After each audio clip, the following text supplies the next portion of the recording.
वहां बोल के आई ना गुस्से में, मेरे घर में नहीं आए ना तो ये कथा और होगी। फिर कथा तो बढ़ गई लेकिन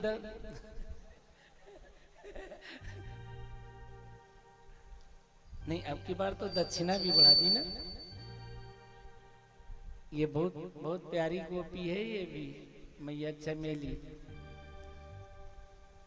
कल मैंने कहा था ना कि मैया ने धमकी दिया, अगर नहीं आए घर में ना तो एक कथा और होगी, फिर तभी जाएंगे ललितपुर। तो मेरे को रात में जाना पड़ा। मैंने कहा ललितपुर तो जाना जरूरी है, इसलिए मैया के घर जाते हैं। तो कल रात को ही मैं जाकर के प्रसाद ग्रहण कराया था वहां पे। ये वही मैया है बैठी हुई है, एक बार बजाओ इसके लिए ताली।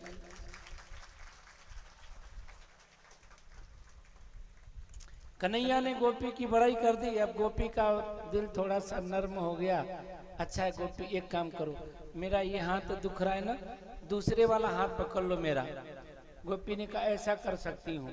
और कन्हैया ने अपना हाथ छुड़ाया और उसके घर वाले का हाथ उसके हाथ में पकड़ा दिया। घर वाले का पकड़ा दिया हाथ। और गोपी जल्दी जल्दी चलो, अभी माखन थोड़ा ही खाया है, भूख लगी है, घर में जल्दी पहुंचना है। अब गोपी चली जा रही थी, कन्हैया की तरफ देखना चाहा। इतने में गांव के एक ससुर जी चले आ रहे थे।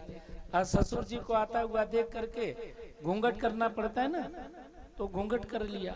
अब घूंघट कर लिया और बड़बड़ाती चली जा रहा, आज मैया को शिकायत लगाऊंगी, आज तुम्हें सबक सिखलाऊंगी, आज पता लगेगा दूसरे के घर में माखन चोरी, डंडे खिलवाऊंगी। अब कन्हैया भी खूब खुश हो रहा है, चलो तो अभी बताता हूँ। और दौड़ करके अपने मैया के पास पहुंचा। मैया, मंगला गोपी आ रही है और पता है वो क्या कह रही है, मेरे बारे में कह रही मैं चोर हूँ, मेरे घर में दरिद्रता है, मैंने माखन नहीं खाया, तुम्हें भी बुरा बुरा बोल रही है। मैया कहती आने दे कन्हैया, मैं सबक सिखाती हूँ अभी। दरवाजे पहुंची, आवाज लगाया, मैया मैया जल्दी आओ मैया। क्या हो गया, तूफान आ गया क्या? हाँ तूफान आ गया, बाहर निकलो। मैया दौड़ करके दरवाजे पे आई। गोपी क्या हो गया? ये देख लो क्या हो गया। हाँ मैं पकड़ के ले आई हूँ। मैया ने कहा पकड़ के ले आई तो अच्छी बात है, लेकिन गोपी घर में कोई बात हो जाए ना तो अकेले में बैठ करके समझौता कर लेना चाहिए। सबके सामने मजाक नहीं बनाना चाहिए, हंसी नहीं उड़वाना चाहिए। गोपी ने कहा अच्छा, अपनी बारी आई तो मजाक हो गया और सारे घर गांव में इसने तबाही मचा रखी है तो कुछ नहीं। क्या अपनी बारी आई? जब तुम्हारे लाला की बारी आई, इसने माखन चोरी किया, हमने इसको पकड़ा रंगे हाथों, तो अकेले में बैठ के बात कर लो। मैया ने कहा इसीलिए तो मैं कह रही हूँ, कोई भी बात हो घर में अकेले में बैठ के करनी चाहिए। मैया फैसला यही होगा, सबके सामने होगा, अकेले में कुछ नहीं होगा। हम मैया भी चुप रह गई।